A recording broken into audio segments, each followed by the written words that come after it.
And we're live. And good morning. And I'm going to be talking about business today. How are people pivoting their businesses in this COVID isolation situation worldwide?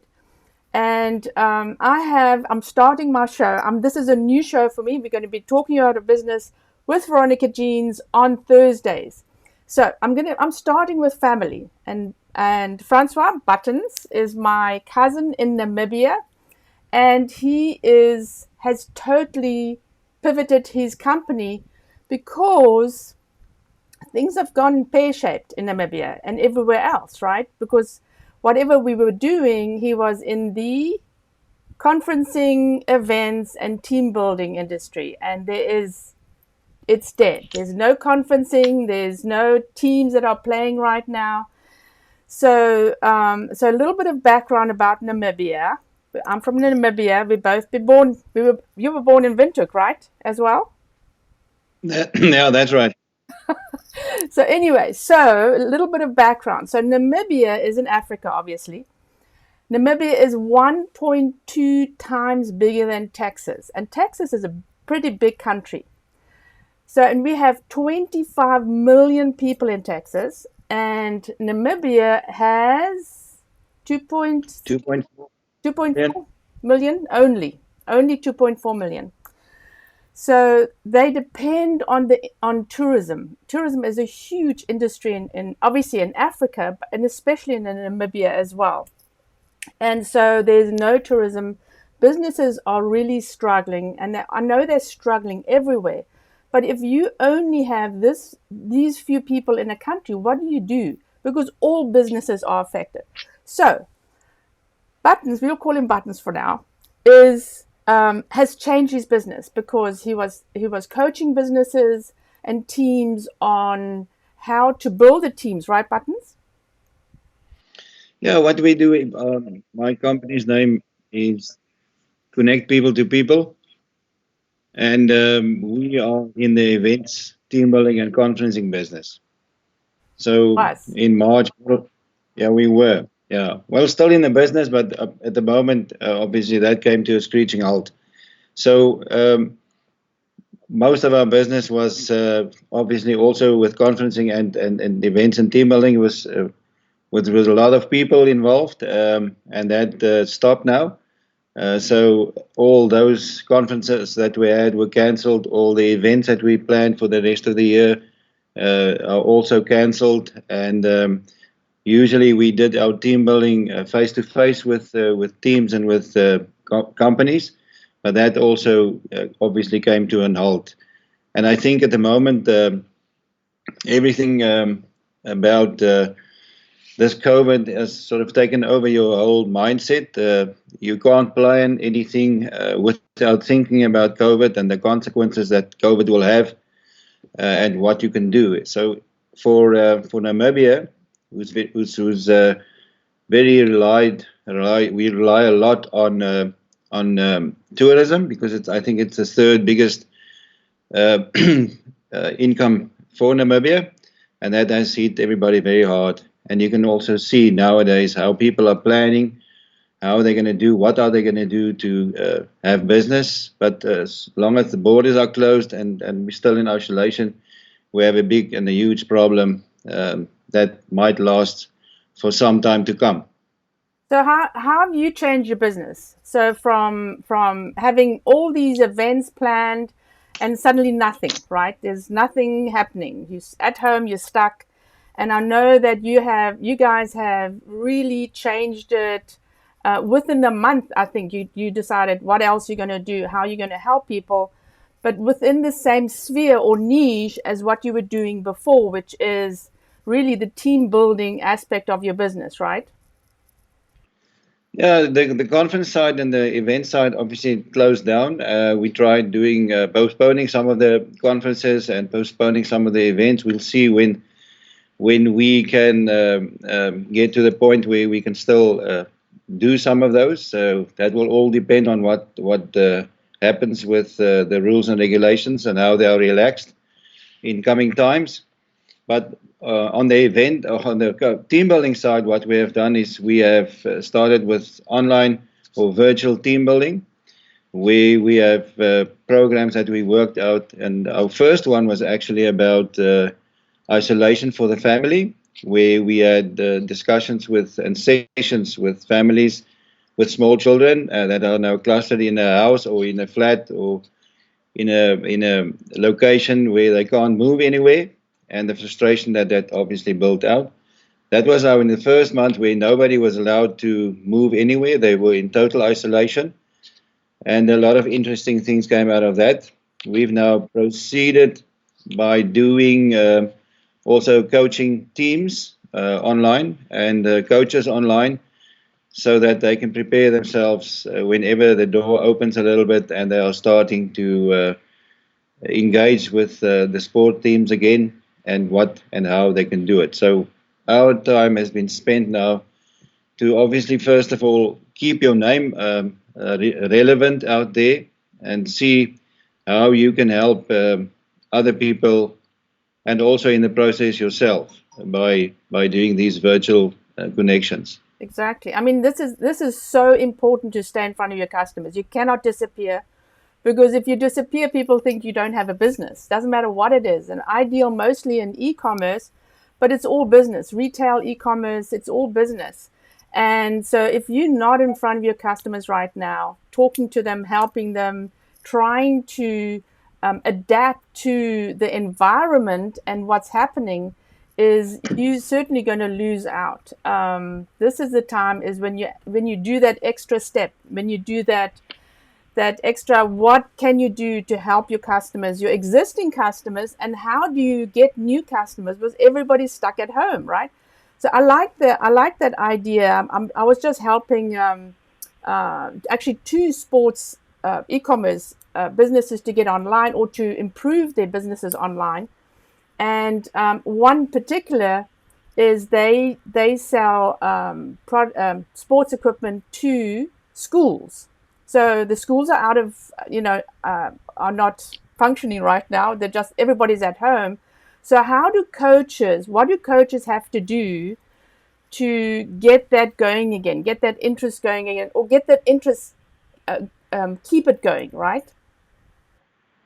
So yes, Veronica, thank you. What we have done is obviously we've seen the need for children that's not going to school now. So there's no sports in Namibia. Sport is very much after hours, and it's Yes. more club orientated, not so much school orientated. Obviously, some of the private schools do have sport at school, but most of the others are more club orientated. So what we did is we engaged with these clubs where we have set up physical training Zoom classes in the afternoons, and where we also do some team building with them to get the children together, to have some plays that they can do, also to have the creative side going up again as well. So different challenges that we give them daily, and so trying to keep them occupied.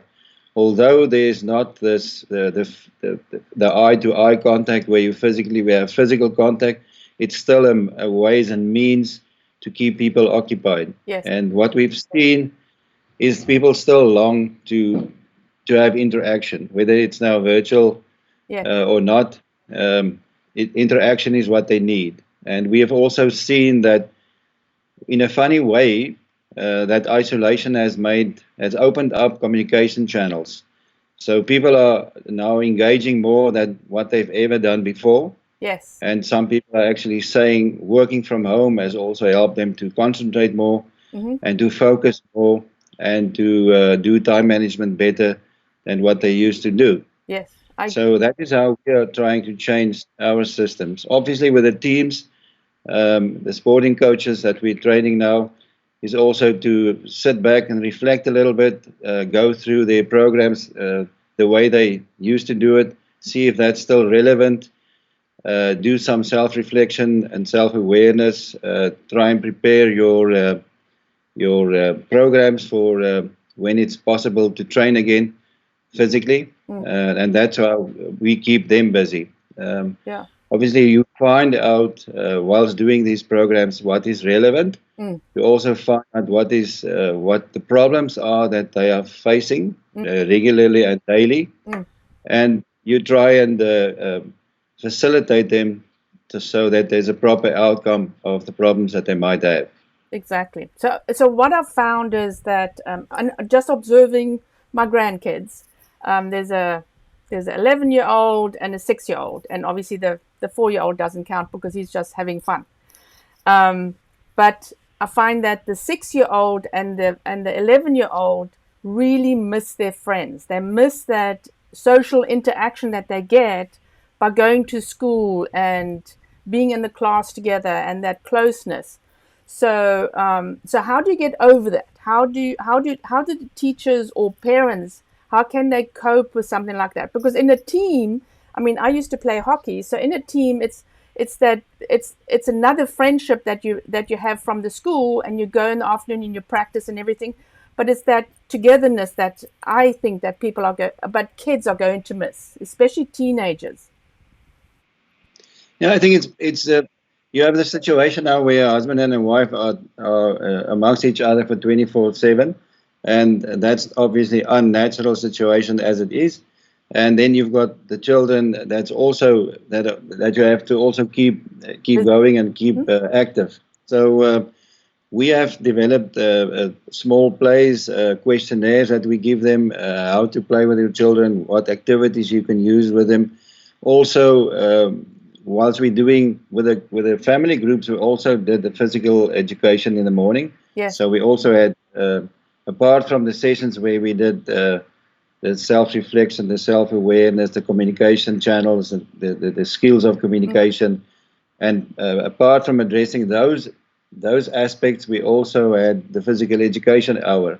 So we challenged the parents to interact with the children as well. So whilst we were having the physical education period, we also occupied the children because we did it in the playing mode, Yes. so they could play in, and also we set up challenges for their families Mm-hmm. to develop a film or a small movie or Yes. go into fantasy world and do some videos and then show the videos. Yes. And that was quite interesting to see the interaction that the family had now with parents, Yes. where they would normally go out and go for a walk and go for a run. So that was quite interesting, and a lot of lessons that we've learned from that as well. That how you can keep your children occupied, although you're not allowed to go out. I'm telling you, it's very. I think it. I mean, not that I have kids at home right now, but I think it's very challenging to keep. Oh, so I mean, you've got the girls are what, 19 now. I mean, how do you keep them occupied at home? I mean, they're very sporty, they're very outgoing. So what do they do? Yeah, well, we were fortunate that they could stay on the farm now for Oh, 2 months nearly, yes. but they're back now for a week, and that's now we've got, you can say, 4 adults now in the house, Yes. and that's quite difficult to handle. Mm-hmm. But luckily now we can interact a little bit. We can play board games. We can start asking questions. We can discuss things that you normally won't discuss. You can start reading. You can sort of make up a bucket list of what you haven't done, what you would like to do, Mm-hmm. and start discussing. You do these virtual tours. What the tourist guys in Namibia are doing now, they playing these virtual tours. So you're going on a virtual tour of their location or their lodge, and that's quite interesting. Oh, wow. So that's the type of things that keep the people busy. What we also did with some of the teams is one of the coaches sort of developed something that you have to listen to a specific song that you like, and then record it and then mime it. So we had a competition like that, and everybody sends in their videos, and the next day or after a few days, there's winners, and then the next challenge as well. So what I've suggested as well to Sandy and Mindy with the sports a store, online store. They have a retail store as well, which is obviously nobody's buying hockey equipment or hockey gear or lacrosse, and what else do they sell? Softball and stuff.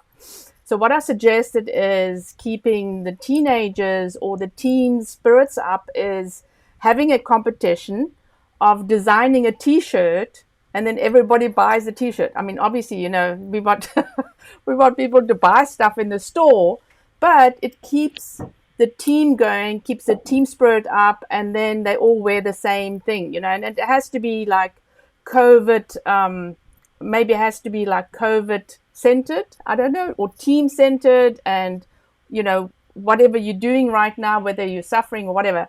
With the teenagers, I mean, you're always suffering, but so they thought that was a great idea to start something like that, because I mean that's the big business is helping teams buy their equipment. So and then just thinking, you got to think outside the box, whether you're a business owner or coach or something, is how to keep the team together, and how to encourage people to, for me, is to come and buy this online stuff, but also to get your customers involved, your clients involved with you, and keep them involved, right? So, and then if you're doing the special things that you need to do right now, is how you pivot your business as well. As I said to them, these girls will never forget what they do for them. I mean, they'll always have this highlight of designing this T-shirt or whatever they're going to design, but it'll be a highlight for the team to actually all talk about as well.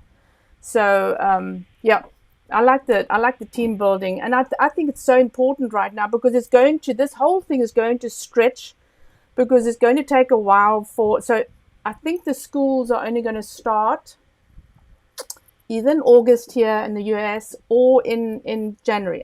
We don't know yet. So they're pushing it out. So obviously the teams are not going to be playing, and so that's quite a long wait. Somebody's on my boat. So that's quite a long wait for I mean, if you have team skills, right? How do you keep your team skills up as well? I think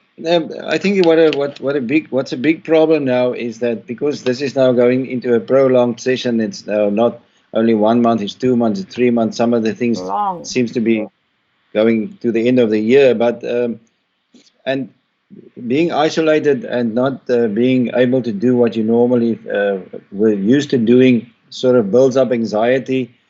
You losing, you build up stress, you build up fear. Yep. And that can also put you in a situation where you sort of become incapacitated, in the sense that you don't know actually what to do anymore. So you don't see any hope. And I think what's very important is that we must now move from despair to hope. And we're just developing another team building session, where we're going to take the people from the town of despair to the town of hope. Okay. And we're going to travel, and it's going to be like sessions of 10 families or 10 people together.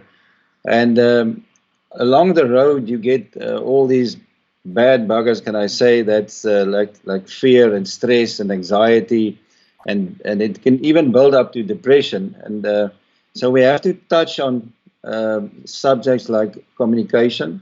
Yeah. Now, whilst we're traveling from hope, from despair to hope, you have to go through a certain amount of towns, and all these towns are at the moment closed. And you have to open up these towns. And on the way to these towns, there's going to be these roadblocks with the difficulty that you have to overcome.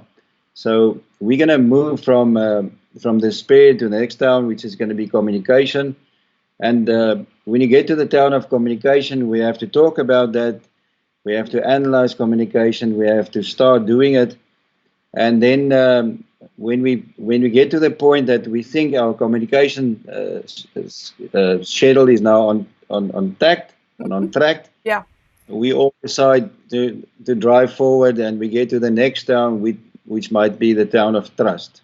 So people have lost trust, and now we have to build trust again. Yes. Exactly. People have lost, and then we've opened that town, and then we move to the next one, which can be support and communication, or support and integrity.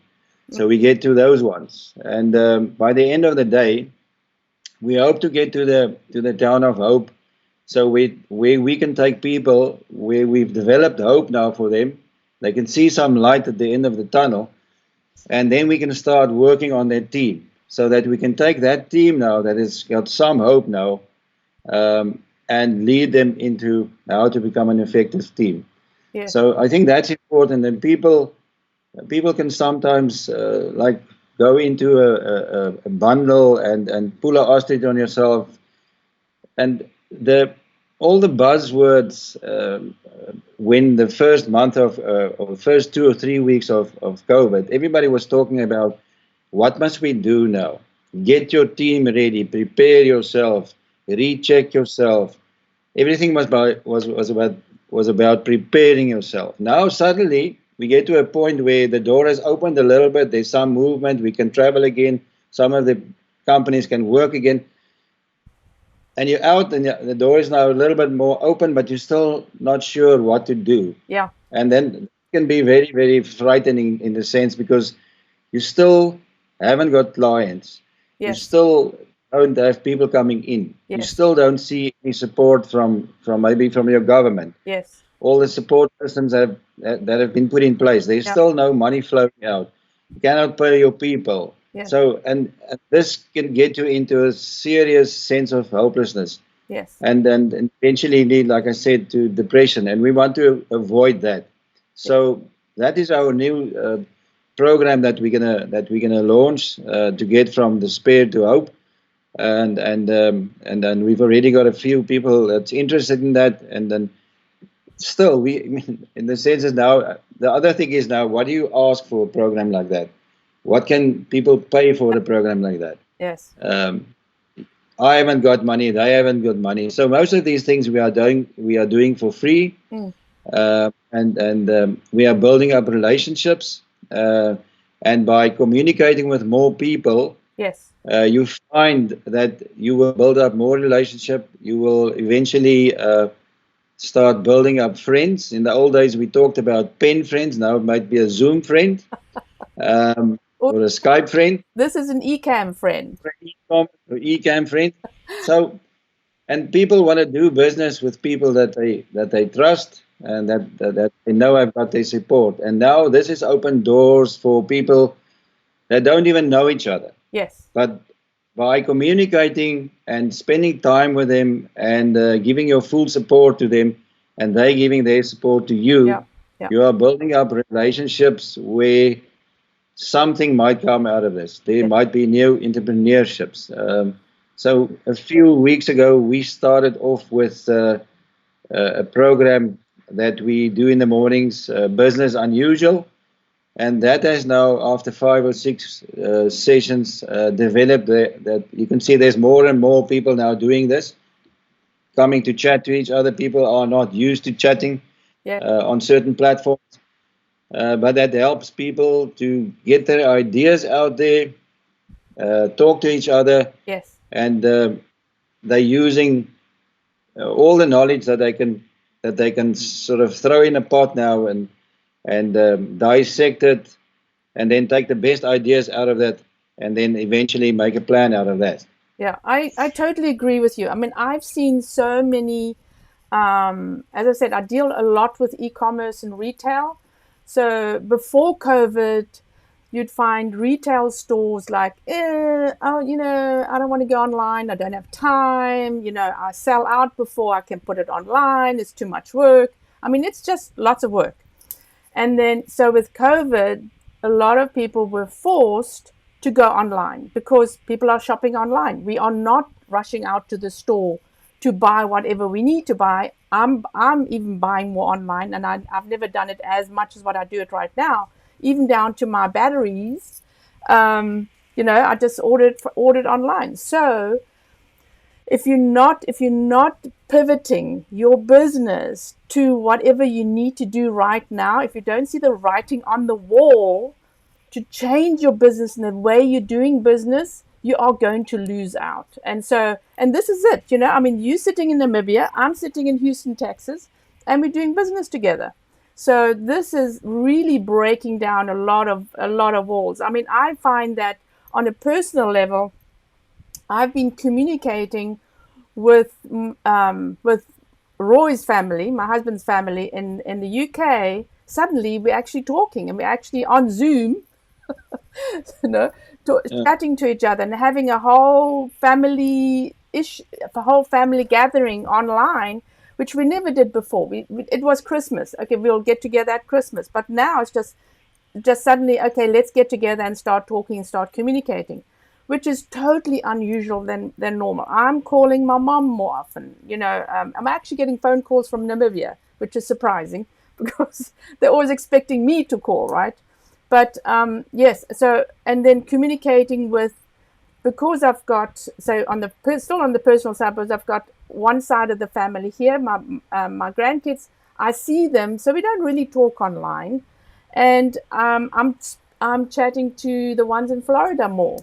So yeah, you know what? And in business, you got to be. I'm decided. You got to be online. You got to be in front of people. You got to remind them what you're doing, and be more enthusiastic about it, right? So, Yes. so Yeah, okay, it's true, and it will have, obviously, it will have more challenges, and people will have to start thinking about how is COVID-19 going to change us?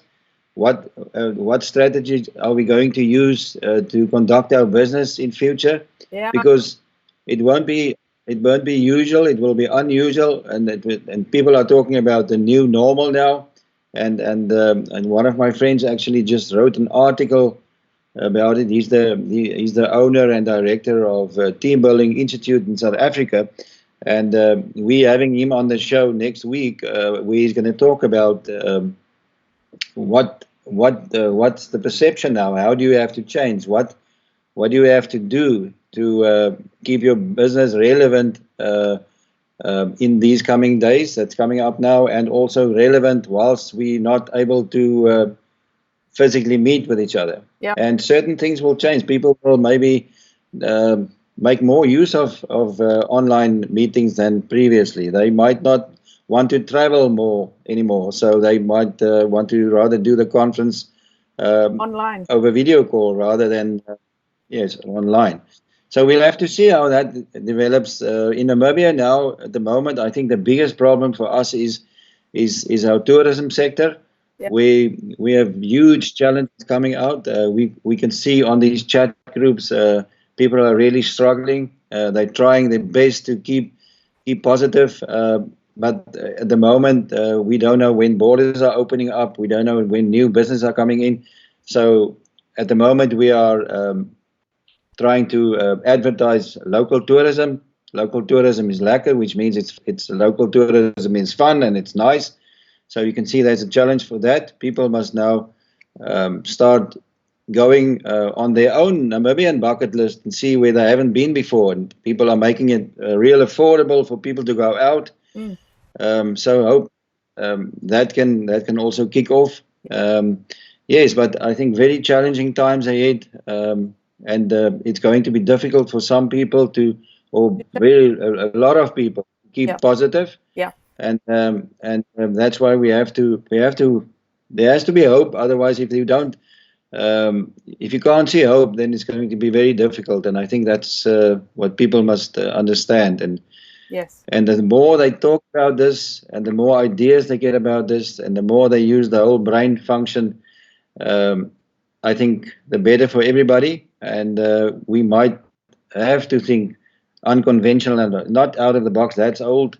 So think unconventional, think creative, and try and make something out of a very, very bad situation that we're in now. yeah. You got to. I think the biggest issue is planning. Nobody is planning right now because we don't know when it's going to end. So, and one of the ideas I had is, again, on a personal level, I said to my sons, we got to plan. We're going to plan a camping trip in September. I don't know if we can or not, but we're planning it. So having a plan and then striving toward it, whether it's your business or whatever, it'll give you more hope to actually moving forward than sitting every day going, what am I going to do? It's, nothing's going to happen. And if you don't do something every single day, nothing's going to happen. That's just it. So every day you need to do something that moves your business or your personal life forward, whether it's going for a walk or just running on in one spot, right? Get those endorphins going, right? So the happy, the happy, Yeah, the happy endorphins going. So because that everything like that is important. Don't just get stuck in a house and not go into the sun for a bit. So I totally agree. This has been exciting. So we're going to talk next week again, right? I want to hear more yes, please. about the show and also about your experiences with the coaches and families. So if you have some examples for us to talk about, we can do it at the same time, right? Yes, we can do that. And thank you very much for having me. And nice to hear your voice again. And I think we talk more now than the once a year when you come and visit Swakopmund. So good to see Exactly. you. Uh, yeah, thank you. Exactly. Exactly. Thank you very I've had much. more. Uh, And all I can say is keep hope and keep up. Try and be positive as you can.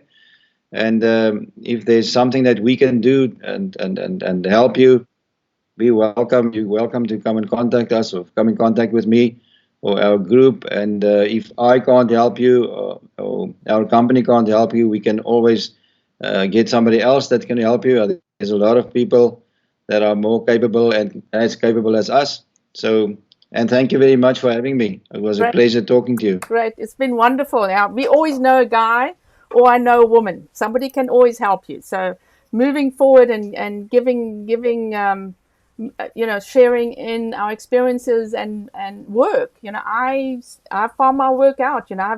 I've wee little minions in Namibia that help me. So, so Yeah. you got to spread the love. Okay, thank you very much for being. I'm so excited about this.